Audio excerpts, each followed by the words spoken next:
Welcome back to another episode of the Mind Muscle Connection podcast. Today I have a very special guest on for the first time, Laura Savino. She is the founder of Elevated Pursuit Nutrition. She also has her certifications in N1 biomechanics, and she has 13 plus years of strength training experience. And I looked up your bio as well.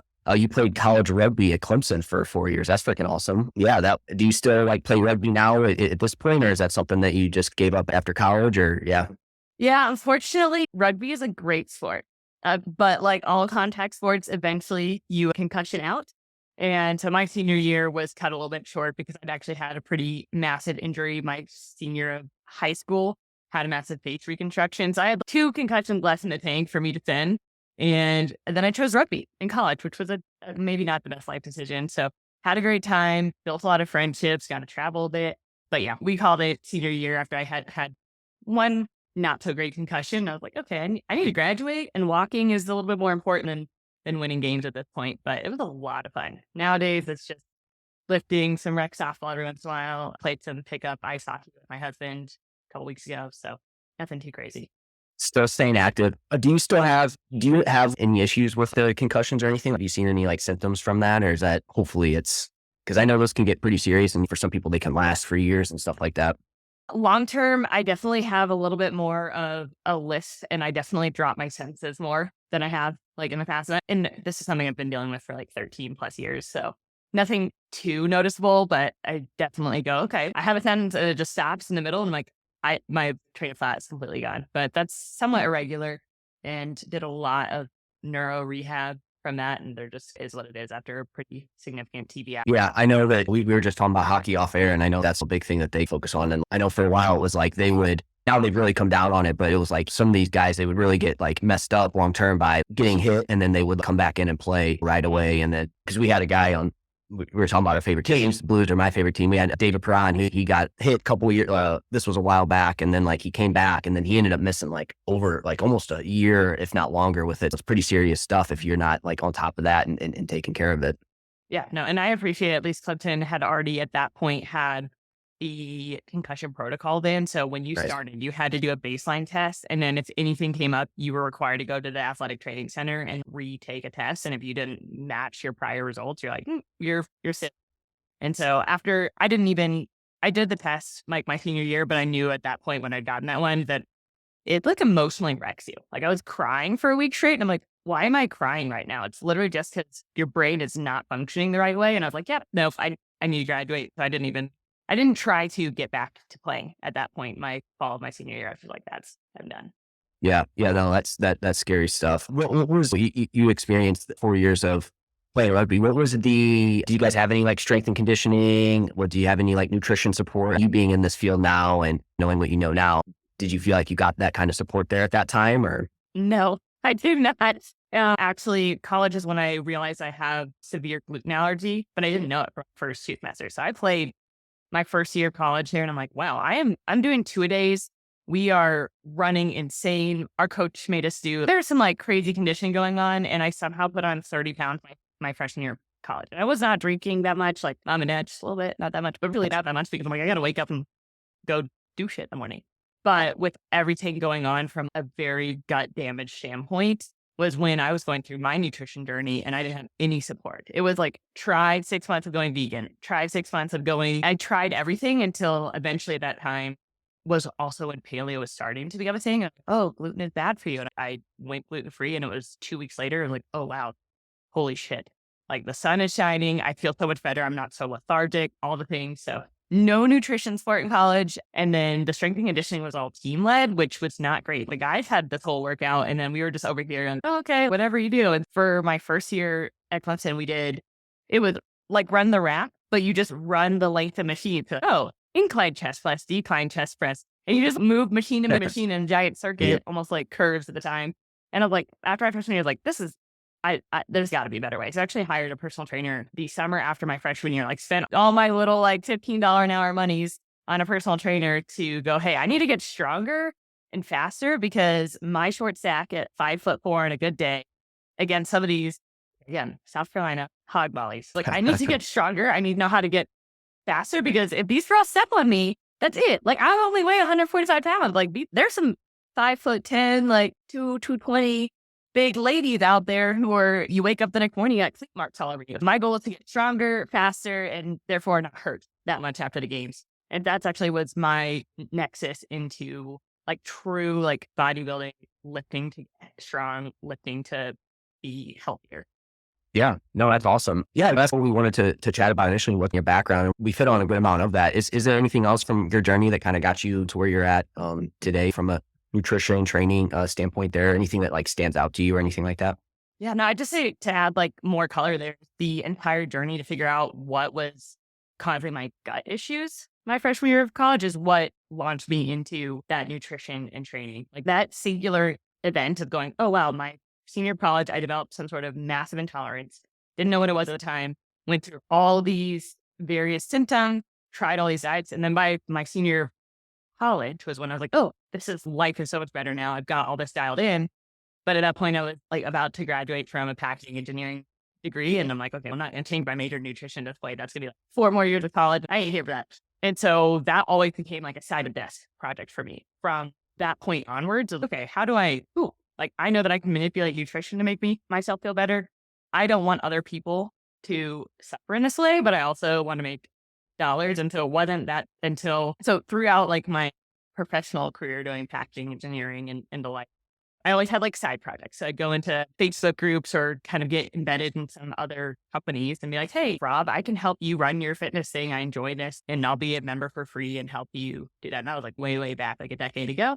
Enter into 2018, 2019 era. I found Paragon Training Methods with Brian and Lori. And it was the right fit, right time for me in my journey of going, oh, you guys have programming that works. Because at that time I was like on the road maybe like 20 or 30 weeks a year traveling. And they had a programming that worked for a hotel gym. They just subscribe in an app. And I was like, cool, this is awesome. And then was just active in a Facebook group. And then by 2020, I was like, this is time. Like I'm over the corporate life. They're doing all sorts of things I'm not agreeing with. And so at that point, I was like, I need to get my certification. So I already had in it from like way back in the day, which I don't even claim anymore because at this point, it's like a decade lapse. I never did any CEU. That's just did it and never used it. And so I went and got nutrition certification. And at the time, the stars aligned. And Brian and Lori needed some space at Paragon for help. I had been helping the Facebook group just because I was bored and didn't want to actually do my day job. So I just answered questions. And the timing worked out that for the last couple of years, I worked at Paragon with Brian and Lori in an operations role. And so really got to dig into that like strength training side while building EPN on the nutrition side. Right. And you also have your own, like you said, you founder of Elevated Pursuit Nutrition. Mm-hmm. So that's something that you do separately as well from Yes. Yeah. Elevated Pursuit Nutrition is a group and one-on-one coaching. So we basically take this group coaching model. Like one-on-one coaching, I know you do one-on-one coaching, so it's not dissimilar. It's just making sure you find the right coach. But what I think is unique about Elevated Pursuit Nutrition is our cohorts, where we take groups of 4 to 10 people and we go, hey, you guys are all going to do a 12-week maintenance or muscle building cohort together. You're going to learn the tools to manage your nutrition yourself. So I don't give them macros. I go, hey, here's 15 minutes of education. We're going to get in a group call. I want you to read the education, look at it, set your own, and then I'm going to be your guardrail to be like, yeah, I think that's a good idea, or I think you might want to make some changes. And that model has worked extraordinarily well. We've graduated almost people through who are like, wow, I did this and I actually can do it by myself after this. And it's great, except that I'm like hiring people or I'm telling people to come hire me so they can fire me in 12 to 16 weeks, which is like a whole other thing from a business perspective. But that's the foundation of Elevated Pursuit, like teaching people to use the data for themselves to go through the various periodization phases, whether it's maintenance, performance maintenance if you're training for some sort of marathon, muscle building, which is my favorite, or a fat loss phase. Awesome. Yeah, no, that's cool. I think that's great, right? Teaching them what to do, because at the end of the day, we don't want to have somebody and then they just need to rely on you all the time, which I'm sure maybe, I don't know if you do any one-on-one or if it's only in group. It's always good, I think, to have some clients that if they want to stick around, they want your guidance, that's cool. But it's also nice to give them the tools to be able to go out and do it on their own, because that's really the most important, right? That's what we're trying to do. We don't want them to get in this endless cycle of feeling like they need to find the next thing that they need to find when really it's right there in front of them, right? I think that's awesome there. For you, just backtrack just a little bit. We are going to talk about muscle building theories for women here. For you with your, I think you said, did you say you had a gluten intolerance, right? Is that still something that you have to deal with now? What does that kind of look like for you at this point in time? Yeah. So I have not ever done the gut biopsy where they require for you to like full-fledged celiac, but I will tell you that anytime I've even come into contact, it's been brutal. And so, yes, it's definitely something I still deal with. I developed dairy intolerance probably middle school, late high school. That one's not as bad dire, but you just feel like crap for 72 hours. Gluten just kicks you on your ass. And for me, that ends up being like a week of being nearly unable to eat, massive stomach pains, like just feel like you've got the stomach flu, nothing is feeling right, inflammation, like joints hurt. So all the things that would be markers towards probably celiac, but undiagnosed. Because I was like, they're like, oh, you need to go eat gluten for 4 weeks and then we'll do a gut biopsy. I'm like, absolutely not. We're just going to not eat it, live our life. Unfortunately, yes, it is something I'm still dealing with and had caused some issues. So like I had two kind of back-to-back in end of January, late February, which is very close together, relatively speaking, when I tried to avoid that and end up having to have a GI surgery at the beginning of April, which is why we had to reschedule our podcast because of having those two flare ups. So fortunately, yes, something I'm still dealing with. And I think it's probably just at this point, it's been almost 14 years. So something I'm going to continue to deal with for infinity. What are some what are some ways that you found that you have to manage it? Is it just like avoiding it altogether? Is it just having it in moderation, or is it like, hey, you just have to completely abstain altogether? It is a true abstain altogether. So, for example, cross-contamination. I can remember one incident where I had ordered something at a restaurant that said it was gluten-free and they delivered it on a bun. And I looked at the bun and I was like, I really don't think that's gluten-free bun. I sent it back. I am like 80% certain they just took it off the bun and put it back on my plate and I ate the week afterwards. And that is like a little aggressive, but essentially how we manage it here is like at our house, if you ever come visit, we have two ovens. We have a glutinous oven and a gluten-free oven. My husband has completely converted all like our sauces and condiments and he'll still have bread, but he has his own toaster, like those kind of things. So we do our best here. I've never had an issue at home, but one of the best things about living here in Colorado is there's so many gluten-free restaurants. So it's made it a lot easier to navigate eating out here. Yeah, essentially it is full stop avoidance. We don't do the soy sauce. If it looks such, I will just the meal or I always have some emergency snacks, but it's not something that's worth entering into. That means training for a week, like massive drop in activity and just overall feeling. Yeah, no, that right there. Not even to retrain something that you love doing. And it really has a big impact on just every day to day there on that. So speaking of I know you just said you had surgery recently. I'm assuming, was that kind of like an unexpected surgery? Was that like planned out? Did it impact your training and nutrition? And I guess maybe if you want to talk about like how that kind of altered things for you and maybe if it's going to change anything for you, like moving forward in terms of rules and stuff like that. Yeah, no, it did actually make a pretty big difference. So I was in the middle of my spring fat loss phase, which I was planning to extend to 12 to 14 weeks. That was right. It was unexpected because basically after that second, there was like, oh, okay, we have to do something to mitigate this. And so I called my spring fat loss phase about 5 days out because I went into the doctor on a Wednesday. He's like, we're going to schedule for Tuesday morning. I'm like, okay, we are done with the fat loss phase because the one thing that I know is I want to heal and get out of the surgery as quickly as possible.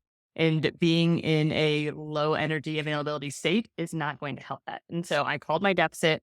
Up until surgery point, I was following Brian's program at Paragon, which is great. I think especially for us far intermediate to advanced trainees, it's a much better programming from a volume and intensity perspective, which also it's great for being in the fat loss phase because, okay, I don't necessarily want to be doing all the volume while I have none of the calories. So I called my fat loss phase that Friday, went to surgery Tuesday, and tried to immediately go back to maintenance calories. I wasn't hedging my bets here. Like, I need to go back to make sure that I can heal as quickly as possible. But you have a GI surgery and you're like, the last thing I want to do is be eating food right now. So I actually transitioned to a little bit more of a liquid diet the first 2 weeks. Again, GI things, you want to make things as smooth as possible and make sure you're not putting roughage in there or anything that could cause further inflammation when you're recovering. So it's a little bit hard to get in 22 to 2,500 calories when you are mostly eating soft foods. So a lot of rice, a lot of smoothies, some gluten-free protein, oatmeal, anything that I still had some chicken and eggs in there because getting protein in was still important to me. And so we have not been training. I literally just stretched for the first time this past week, like actually felt able to go and use some bands. I was just talking to the doc this morning, I'm hoping to get back to training maybe in the next few weeks, probably closer to like week 6 to 8 post-op. Nutrition-wise, I'm just monitoring to make sure that we're hanging at maintenance post the crazy weight swings of being pumped full saline, et cetera, et cetera. But training, like after coming out of this, I will be transitioning to a hybrid program that I'm writing. Big reason why is as we have different endeavors for different seasons, one of my favorite things to do here in Colorado in the summer is go hike mountains. And so having your training ladder up to like my one in the summers is like, how do I get to be strong enough to climb peaks, and making sure that my strength training volume is matches that. And so that might be, it'll be hypertrophy for the upper body, but my lower body volume is going to be cut way back, because if you are doing 20,000 steps and 5,000 feet of elevation on Saturday, you are going to be smoked and you cannot hit train legs twice the following week. And so making sure that volume matches the volume is appropriate for the extracurricular activities we do here in the summer. Awesome. Yeah. And I was going to say something on that. Oh, even if you did try to keep your volume the same from a leg perspective, I'm assuming you probably would just get a lot of what we would call junk volume, right? Where it's, yeah, you're doing it, but is it actually effective there? So making that change. And I think that's a cool thing with like hybrid style training is it is cool to make those adjustments and how everything all fits together there with that. From a nutrition perspective, is that going to be like, are you going to try to maintain your are you going to, what is that going to look like for you? Yeah. So summers are for performance maintenance. If you are doing this kind of intensity of volume, I just don't think it necessarily pairs super well with also muscle leg days. So I will be in maintenance, on non-hiking days. And then on the weekends, like if I'm hiking, I'm 30 plus carbs an hour. So there are days like last summer I hit 4,700 calories on one day, even though I'm in maintenance, but I have to eat for the 13 miles and 5,000 feet of elevation. So what that's actually like in practice looks is over the course of the summer, I'll probably trend up by 3 to 4 pounds because you are just hitting an insane amount of food on the weekends.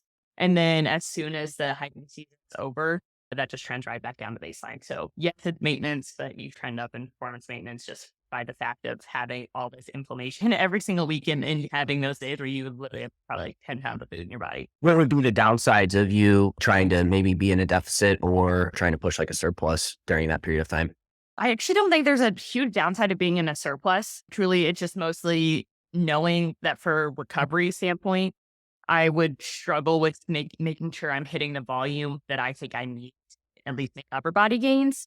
And I know that I'm not going to be doing the volume from a lower body gains perspective. So from my mind, I don't think there's going to be super lower body gains happening during that high of a cardio state.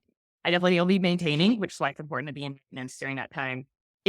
So short answer is, do I think there's a downside of being in a small surplus? No. I just probably not going to chase that because I'm going to be really dang tired of eating all the food on the weekends. Yep. And I got to push 3,000 calories on the weekdays too. Downside being a deficit, massive downsides. If you were trying to push your body to the limit and not eating enough calories, I have seen, and I know you've seen it for countless clients where they're trying to weigh and push the intensity and eat nothing. Leads to some pretty drastic adaptations. I don't want to be losing any muscle. Again, we just talked about like doing performance or like maintenance volume on the legs. I ain't trying to lose my quads or my glutes or my hamstrings. Like we've spent a lot of time building this. And so being in a deficit while in that case, it would absolutely be overtraining, muscle loss, pretty poor metabolic adaptations that you then have to dig out of. And the clients I've had come to me who are way high in activity and way low in calories, we've spent months, like 6 to 9 months digging out of that hole and getting into a far less stressful state for their body. And that's not something I want to deal with. Like I enjoy where I'm at. I enjoy performing. And I also, and second thing, most importantly, it's dangerous. If you're going to go climb up a mountain, again, any sort of endurance activity this applies to, but if you're climbing up a mountain in Colorado, you have to be off the mountain by 1 p.m. in summer. There are thunderstorms, like people die every year getting hit by lightning. Yes. Or massive hail, like softball hail drops at that elevation. You have to have the energy and strength if you're going to go do something like that to get down. Same way, if you are somebody who bikes or even does like long, like in the wilderness, you want to make sure that you don't bonk and you can't make it home. That is dangerous to do. And I have a number of clients who would love to do this hybrid training, and we plan their fat loss phases specifically outside of peak performance season because of bad body comp outcomes, poor metabolic adaptations, and just safety. And safety being the life or death type situation there with that. Yeah, that's what I try to push there too. If clients like, hey, I'm going to be doing this like long run or like trying to prepare for a marathon or something like that. It's just going to be hard to like win a deficit at the same time. But like you said, you may accidentally get there. I know like Brian, for example, like when he starts to really ramp up his cardio by accident that he does get into a deficit there. Like you're trying to say, we really want to try to make sure we're eating more, which is counterintuitive, I feel like, for what a lot of people maybe have been told in the past. And I think for you too, so the fat loss side makes sense, but I'm just wondering for you as well, we talked about the surplus side of things. I could see one potential big issue for you as well. And you hit on that, you add just the amount of food you're going to need to eat because obviously you're going to be expending a ton of more energy here. But I wonder for you, for just from a gut health perspective, I would imagine obviously the more food you have to eat, the more you have to shovel in, that's going to, probably increase that risk of something negative happen there as well too for you. But then just for the everyday person that maybe they don't have the same GI issues you have, that's still a lot of food that you're going to be putting in there. And after a while, that can potentially, it just can be a challenge to be in a surplus when you're expending that much energy as well too in that process. Exactly. I would say it's really tough. And I do go through a surplus every year from like Labor Day to January, so like 20 weeks. That'd be a lot of time in the year, but from a gut health perspective, it gets hard. By the end of my surplus every year, I'm plus 3,000 calories. And if I was trying to do that plus the performance, it's a whole lot of stress on the system in a good way, obviously in the pursuit of building muscle, like things we want, but just a lot of work at that point. Do you have like a structure to each year, or is it just you just feel it out? Like I know you said in the summer it's performance maintenance. So does that mean that you are having like specific times that you're just building and then cutting? Is that kind of the same every year? Does it maybe change slightly? Other than I'm sure the summer, that's performance time. That's when I'm making sure I'm at maintenance. But is that generally how you structure your years then at that point? Yeah, I have a pretty specific structure that works for myself because of what's going on in my life. So my birthday's in May. I don't want to diet in May. I love to go do things. So that's like a good benchmark. So whatever deficit I'm going to do has to be done 2 weeks before my birthday. So that is like part one. And then climbing season starts in June. So we have usually good solid maintenance May to June timeframe. We go into performance maintenance over the summer. Performance maintenance stops when it starts snowing here in Colorado, which could be anytime, but honestly, it's usually around Labor Day. And then we'll transition back to maintenance. Sometimes I'll put a short fat loss phase in there. And I mean like 6 weeks just to shed a lot of the inflammation or anything else I packed on during that performance maintenance time period. That does or doesn't happen. It depends on if the season goes longer. Then I'm like, okay, we just go straight into our surplus. So then we go surplus through the holidays because ain't no time like the holidays to be in a surplus. And it's a lot more fun to have Christmas cookies with the family, enjoy Thanksgiving, do all the things. It's very easy to get your strength training sessions in here because the weather's crappy. What else are you going to do when it's snowing outside? And it is great to be in surplus when you're snowboarding. So snowboarding and strength training goes all throughout the winter. And then usually early February starts that spring fat loss phase, 10, 14 weeks. And repeat because that's what works for me and like lifestyle here. Snowboarding stops here mid-March. And so usually I only have 6 weeks of a deficit in before that season's over. And I just manage my snowboarding volume along with training for the fat loss phase. Yeah, that's awesome. I think that's cool that you have it planned out that way. I tend to try to get that set up with clients that way too. It's how's this going to fit into your lifestyle? Because I think that's super important. Okay, for some people, the summers, that's their time to really want to go to like have some events on the weekend, vacations. Okay, that's probably not the best time for us to be fat loss dieting. Maybe you do something like performance-based type stuff like that. And then like you said, the winter, hey, you're going to be eating a ton around the holidays anyway. So maybe that is a better time to have a little bit more flexibility there with that. Yeah. So you did mention one thing that I think would be a pretty cool, interesting thing to chat about before we dive into the building phase type stuff here. So you mentioned that you see these people that they have this really high energy expenditure and then they also really try to go low calorie and you see some adaptations that happen and it takes months to get out of that. What that process look like? Maybe what would be some symptoms that you see there from clients? And then what is that kind of process? What does that look like for you typically there? Yeah. So I would say I've had quite a few come in the last year who are like us, like love to go live big outside, but don't fuel that performance. And so oftentimes I see as man, I have either struggles sleeping, I'm having some hair loss, or just things aren't going right. Like I know that I can feel better. I have felt better before. I'm really not sure. And they go, oh, I think I've been eating at maintenance. But then you take a look at and maybe for somebody who gets 8,000 steps a day and lifts a couple times a week, they're eating at maintenance. But then you go, okay, wait, what are you doing? Oh, you're hiking twice on the weekend. You're riding your bike 3 times a week. Like, massive energy expenditure for quote unquote maintenance. And the things that we've done to dig out of that oftentimes are then they go, oh, I'm starting to get some abdominal weight gain, which not saying they all do, but especially for the females who come to me, I'm like, yeah, okay, we got some things going. And so the first thing I go is, hey, we need to eat more food. And they're like, wait a minute, I came to hire you because I can't lose weight and I'm doing all the things. So I'm like, yeah, that is the problem. And so we're going to fix that. And I have talked them all into we go find the top where they're maintaining right now. Okay. Now I want to go find out how much food can you eat and we push those calories if they're continuing to do those high activity days until they actually start gaining weight.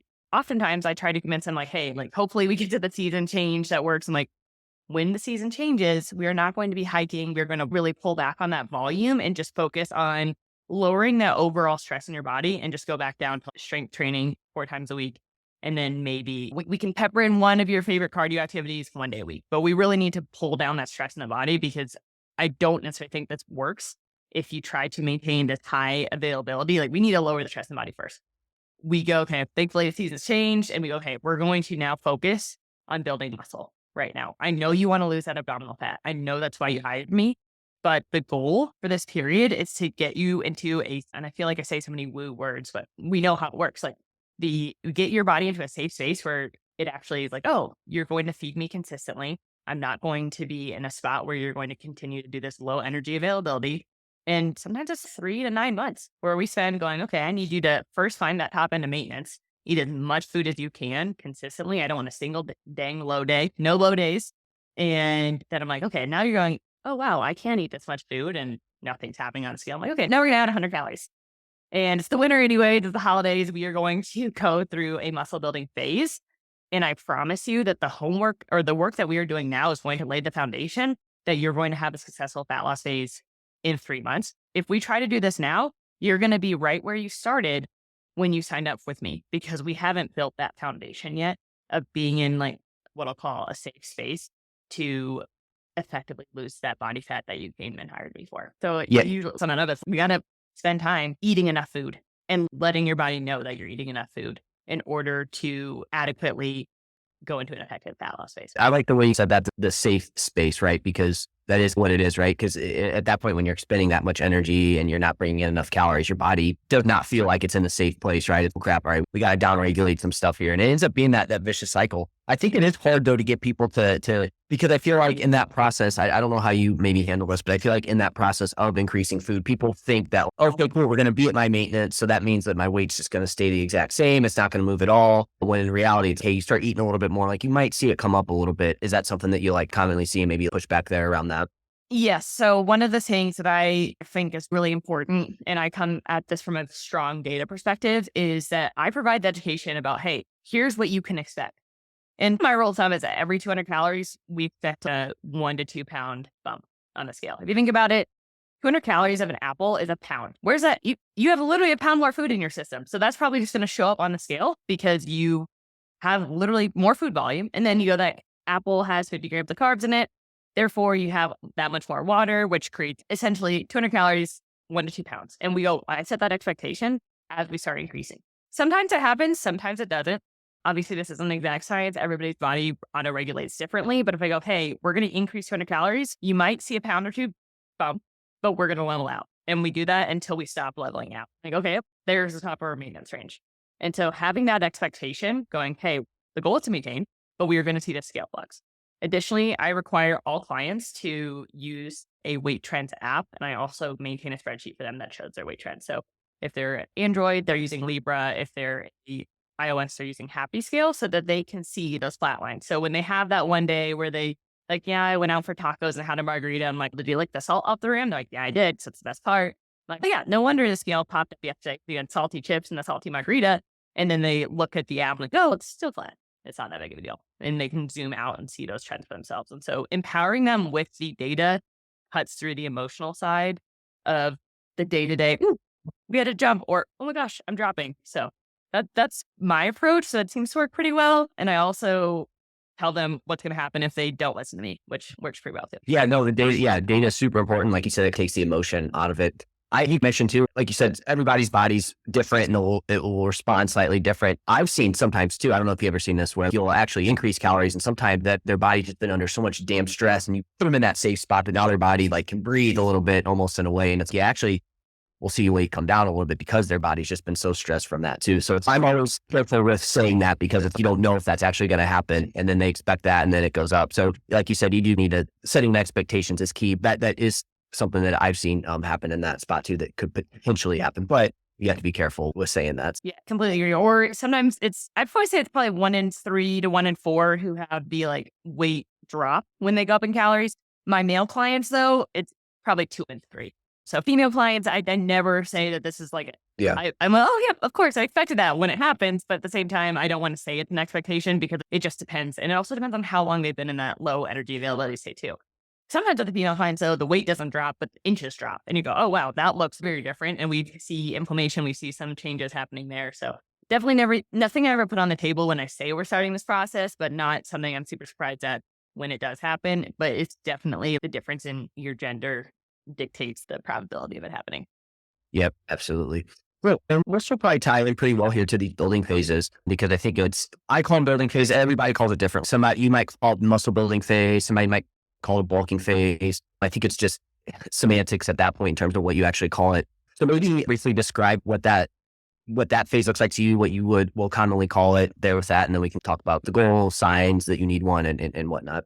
Yeah. I typically I've been calling it, personally, when I talk about myself, I call it a bulk, but for marketing reasons, to make it less scary, I usually say muscle gain phase, just because it makes it a little less scary. But generally speaking, signs you need one is if you have a set of goals that involve you looking more muscular, you need a muscle building phase. Like I tell every single female client, like, oh, well, I just think I need to reveal my muscle. Like, no, you probably need to build some too. And so we talk through, look, I understand that you have this goal aesthetic, but that goal aesthetic is leaner, but also more muscular. You probably don't have that muscle, especially when you have an intake and you're like, oh, I've been training for a couple of years. Like, I feel like I built so much muscle. I'm like, yeah, I probably still need to build more. And sorry, so I totally lost my train of thought there. What was the second part of that question? I was just saying some signs that you need one there with that. So I didn't know if there was any. So obviously, like you said, the first big one there is like, you want to have a more muscular look. Obviously, you need to make sure you go through that. What about someone that like, did people come to you and you're like, oh, hey, I just want to lean out and look more toned? Is that kind of a potential one there as well too, that you'll maybe add in? Yeah. Or maybe it's the same thing as that first one there, but yeah. So then my question back to you is, what are you doing the other 40 weeks out of here? So if you do a 12-week deficit, what are you going to do the rest of the 40 weeks? And lose more fat. I'm like, okay, you are doing that with me. So if we want to take a look at what does the calendar year, but I only have so many pennies to spend in a fat loss phase. So generally speaking, for our clients, we say no more than 20 weeks a year in a fat loss phase, and you probably want to break that up into 2 chunks. So that is if you choose to do all 20 weeks, which is aggressive, that's a lot to do in a year. You still have 32 weeks left in the year to do that. If you decide that you are just going to stay in maintenance the rest of those 30 weeks of the year, cool, but you might not actually maximize some of the metabolic advantages of going into a muscle building phase. And you might find that second fat loss phase is a little bit harder if you don't have a muscle building phase in between. And what I like to do is go, hey, what's the worst that could happen? That is our unofficial motto at EPN is, what if you go into muscle building phase for 3 months? What if you only gain 2 pounds, but you raise your calories by 400? That's a pretty big win in my book. And so the way I've coached all our clients, look, going into a muscle building phase, we can always pull back. But what I want you to do is find that top end of the maintenance and sit there. If you don't want to gain, if you are too scared to go into a true gaining phase where you're gaining, for most of our females, that's somewhere between 1.5 to 2 pounds a month. 2 pounds a month is really aggressive. We try to go between 1 and 2. But if you're too scared to do that, I want you to at least do the first 6 weeks of it so that you can find what that top of the maintenance is there and ride it, because your second fat loss phase or your next fat loss phase is going to be so much more effective if you make sure that you have no low days. You have no days under maintenance, that you're not messing around with the metabolic adaptation by going, oh, like I had such great results. What if I just have 1 low calorie day a week? What if I just skip breakfast 2 days a week? No, you are spending those pennies that you don't want to spend right then, when I'd rather you get in and get out of a fat loss phase. And so when you think about it in that framework, like, what am I doing the rest of the year? I might as well, if I have these long-term fat loss goals, if you don't necessarily want to build muscle, going into the rest of the year going, my plan for these other 30 weeks, 32 weeks of the year is to set myself up for a really strong foundation that every single time I go into fat loss phase, it's really effective. What happens when people don't do that? You've seen what they're trying to, like, oh, I'm too scared to eat maintenance. And then they go and try and do a fat loss phase, like, oh, cool, now you're eating 1,400 calories because you really didn't actually try to eat at maintenance or eat at the top end of maintenance when we had the time to do it. And so, from that perspective, okay, look, even if you don't want to gain muscle, it's going to help you for your future goals here. And at the end of the day, your goal body weight might be a little bit higher than you thought it was because you put on muscle, you lost a little body fat. I know you're king of the recomp here, and you tell people, hey, if you want to hang out, you just want to look better where you're at right now. That's what it is. Yeah. And I guess what would be, because what typically happens then, if like you said, what are you going to do the rest of the year? I feel like we have two avenues where this would go down, right? We hit on that first person where if they go down the rabbit hole, they just keep trying the fat loss diet, low calorie, they run into those adaptation, the metabolic adaptation. That's where they run into issues there with that. And that's its own little rabbit hole there. It's the other end of the extreme where if they don't focus on anything outside of fat loss phases, maybe they try to do fat loss for too long and then it's just life catches up. You start feeling like crap. And then all of a sudden you just don't do anything. And that's where you see this kind of yo-yoing of people just, they go back and forth and it's fat loss, maybe some muscle loss, and then it's fat gain. And then it's this just endless cycle and you miss out on the benefits of building muscle there. What do you typically tell someone, even if they're, let's say they just kind of, again, their ultimate goal is like, hey, fat loss, they're not overly concerned about building muscle, even though I'm sure me and you would argue like, hey, you probably do want to build some muscle no matter what, even if you're not like, you don't think you want to. What would you tell like that person, like outside? Is it, hey, you're building muscle here for your health long term? What does that kind of look like? Because I feel like that, again, if somebody doesn't necessarily have like big, lofty muscle gain goals, I still feel like it can be beneficial to do something like this outside of your fat loss phases. So I've had people come to me, I just want to lose weight. I don't really care about muscle. I don't necessarily push them, to be honest. I go, okay, I hear you. Like, we don't have to, but I am going to start sprinkling in. And I do require that all my clients at least consider doing some form of strength training because we know like they'll get it for the long term. They're like, okay, cool. I'll just do this 2 day a week. Maybe I'll just do the full body twice a week, whatever. And we just start talking about training. Like, oh, have you started pushing a little bit harder this week? Have you maybe tried, when it said 2 RIR, did you actually do that? Did you feel the reps slow down? And we just start talking about strength training in that respect. And then if they have any goals, they're like, oh yeah, I had to pick up my kid today. My kid broke their leg and they're 50 pounds. I had to pick them up.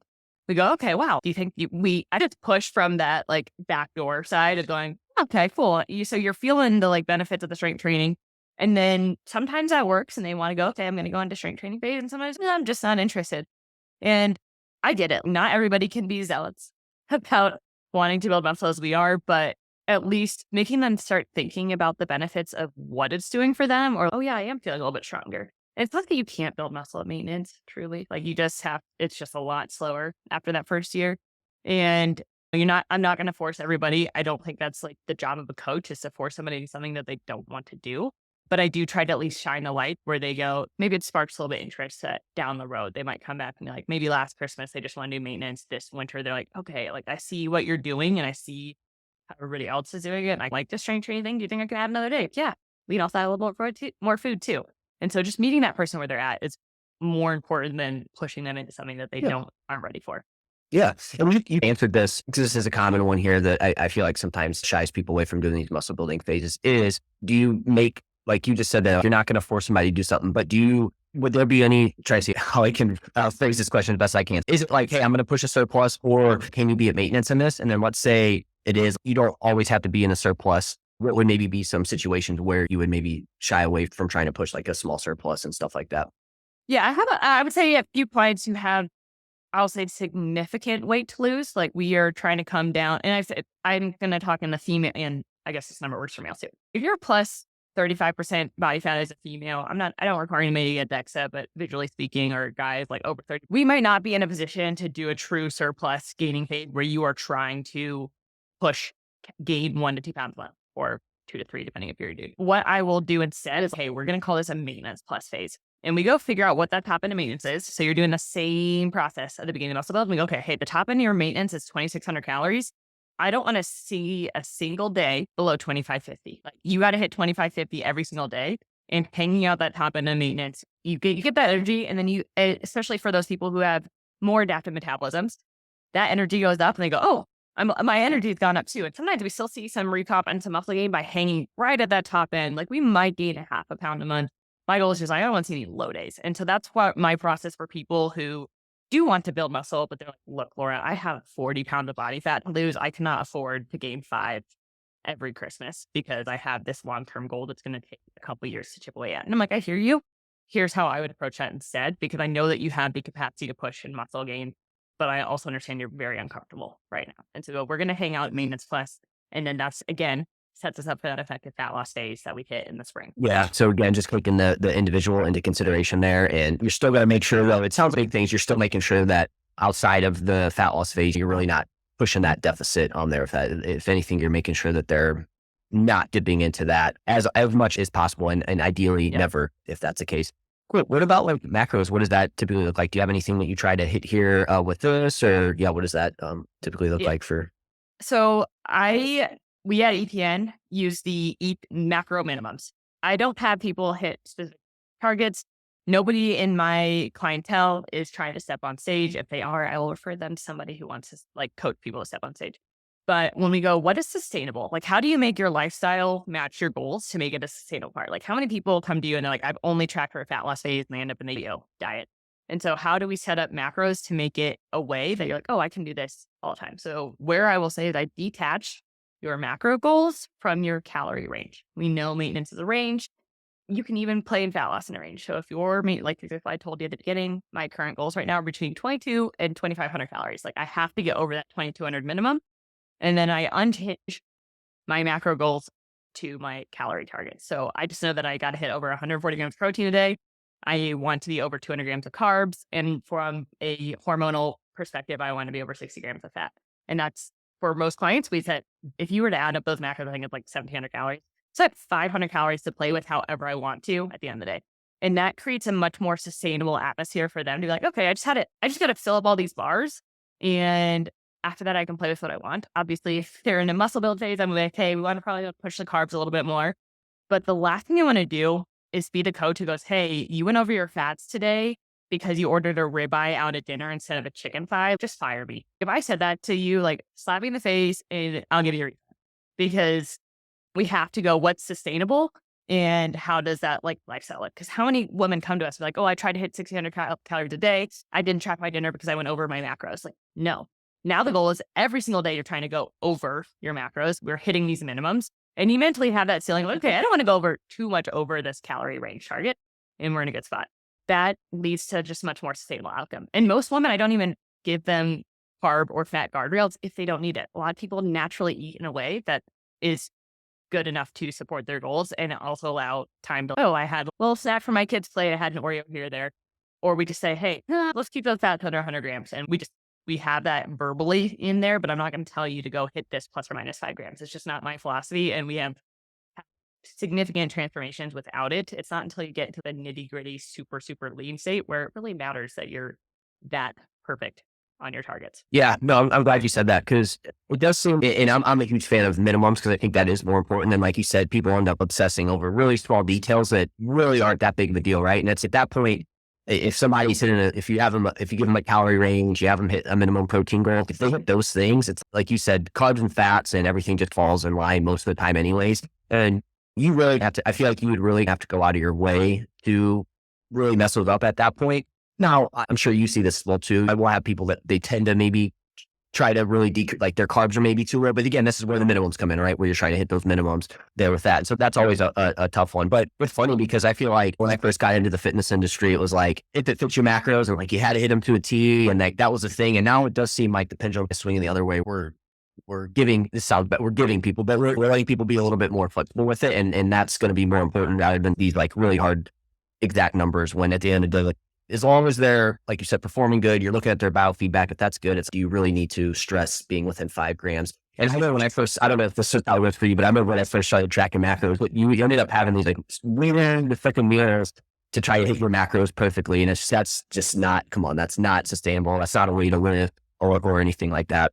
Exactly. And that's the thing. It's like people going, oh, I did cottage cheese with a pickle wrapped around a turkey roll up with cottage cheese and pickles. And I'm like, why? Yeah. What is that? Like, and I think honestly, for our goals, it's not just our clients that we get them results in the first year and sweet, you hit your goal. Like, good luck.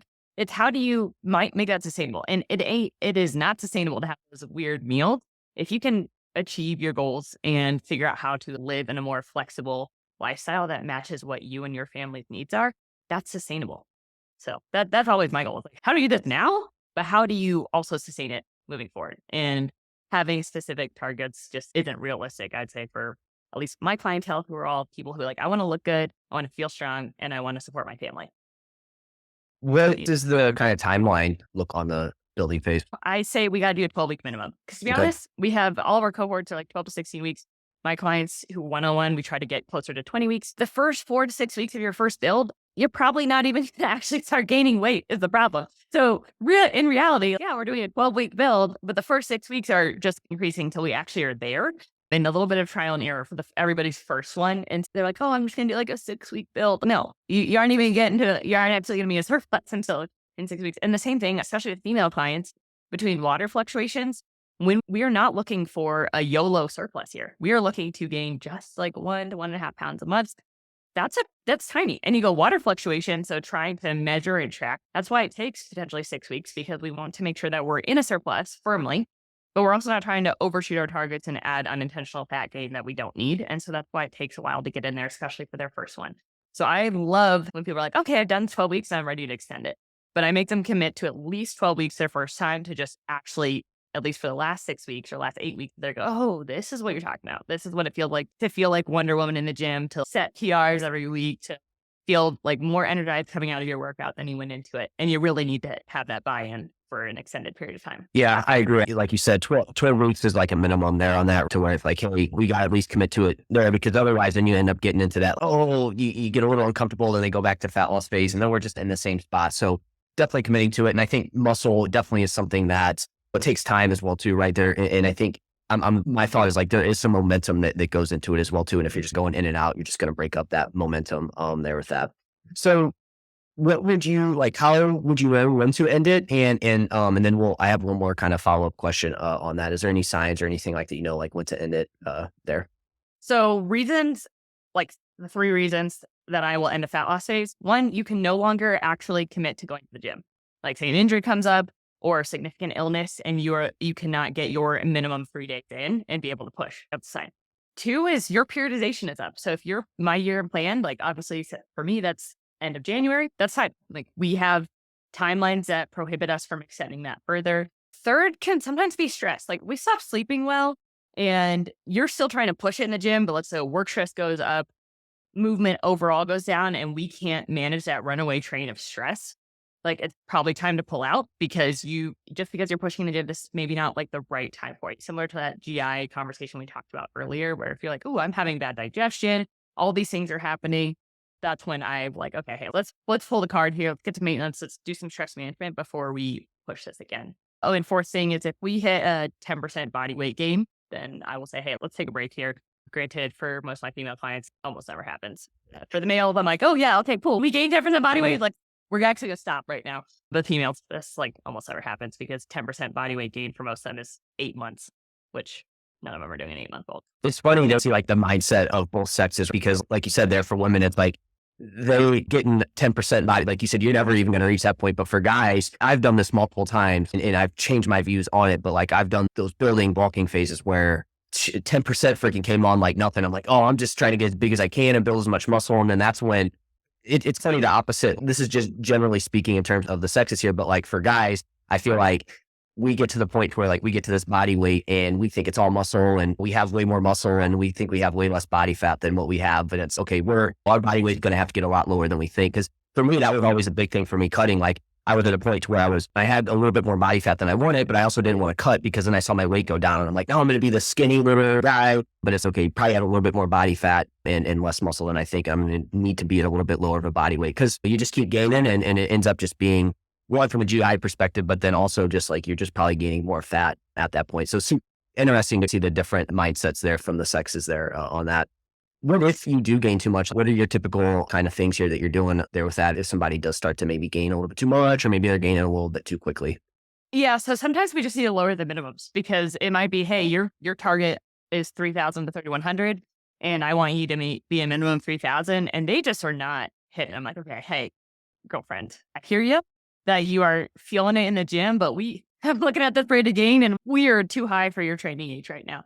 So I will actually pull their minimums down to like just the top end of maintenance, and like, all right, we're going to play with it from that perspective. What is the mental target you need in order to slow down this rate of gain to facilitate that, making sure that we're optimizing muscle, but not adding excess body fat. And so sometimes it's just like, okay, cool, I get to do all the things. And sometimes it's also, okay, I know we rotated on food quality to add a few more things that are to help you get to that high amount of calories. We might need to swap some of those like homemade French fries back to just straight up potatoes to facilitate your hunger and fullness cues so that you don't over rotate into the surplus. Is that, speaking of food quality, is that something that you see too? Like this, I've been seeing this a lot more lately, where it's when you do try to get somebody to eat a little bit more calories, they're so ingrained in like kind of fat loss mindset that like they stick to those kind of fat loss foods. And it's like overly high food volume. And then it's, oh, hey, I can't get my calories high enough because I can't eat enough. And then you look at their food log and it's literally like cauliflower rice, it's like just all super high food volume stuff. And it's, hey, we got to get some like calorie dense stuff in here. Is that a kind of a common thing that you also see? Oh, it's super common. Even in our maintenance groups, I'm like, okay, guys, like you can't be still eating all of the bowls right now. But I'm guilty of this. Literally week 3 of my surplus every year, I somehow decide that I'm going to be able to eat 8 ounces of white rice in a sitting. And then I like just am stuffing myself. And then I can't eat rice I'm like, oh, okay, I've hit threshold on white rice. And yes, it is absolutely, we talk about the satiety spectrum. So introducing the easiest way to overcome that is I have people introduce a high density carb drink in their workout. I'm like, this is the easiest way. You're going to drink some orange juice. You're going to mix a little cholesterol in it. You're going to mix a little protein in it. And that's going to help you get your calories up and optimize that workout. You've got some carbs in there. But yeah, it is without fail that somebody's, I thought it's going to be easy to eat all this food and it's so hard. And I'm like, yeah, because you're eating a lot of kale and vegetables and rice. And we got to make some changes here. And again, it goes back to the gut health thing. You do too much of that, and man, that's just going to be tough. Also, I think we're going to have to start calling you Queen OJ here because you also recommended OJ to me as well too for N1s. Big OJ fan here. It is, in my opinion, it is the ultimate bulking beverage because it's easy to get down. You can mix it with vanilla protein. You can mix it with cholesterol. It's easy for hiking. Yeah, I think all my clients are like, okay, Laura, like, what about POG? What about pineapple juice? I'm like, no, it's orange juice. And it tastes good too. I know when I had it those mornings before the N1, I hadn't had any for a while. I was like, man, I forgot how good OJ tastes. Appreciate the recommendation there. Cool. Was there any other common mistakes or any other mistakes people make in a building phase, particularly women? We wanted to gear this around women. Is there anything else that you see on there with that? Two most common mistakes. One we touched on is you get a little bit scared that scale is going to bump and then you immediately pull out. I think the key that we know here is you just got to stick with it. We understand that scale is going to bump in the first week or two, especially if you're adding purely carbs. You're going to have that nice glycogen uptake happen. Hold the course. Again, we can't make decisions on one weigh-in or a week of weigh-ins. For women, it's usually a 30-day regression. Over the last 30 days, are we gaining that 0.2 to 0.5 pounds per week? Great. We're not going to make a change. So one, it's don't over-rotate. And the second thing is actually don't over-rotate because if you happen to start your surplus, let's call it you start your surplus ovulation week, you're going to have a big flush out at the end of 2 weeks because of cycle timing. And you're like, oh, I'm not eating enough. And therefore you bump calories. Then we over rotate and have this kind of rocket ship effect. And the biggest thing is be patient. Don't get scared. And don't, even if you so I've had a couple of people like, if you shoot the moon one day, don't go back to, I did 3,000 calories yesterday. I need to go to 2,000 today. Nope. Just keep on with your surplus targets because we don't want to have that yo effect. We want to be in that little bit of surplus every day of the week.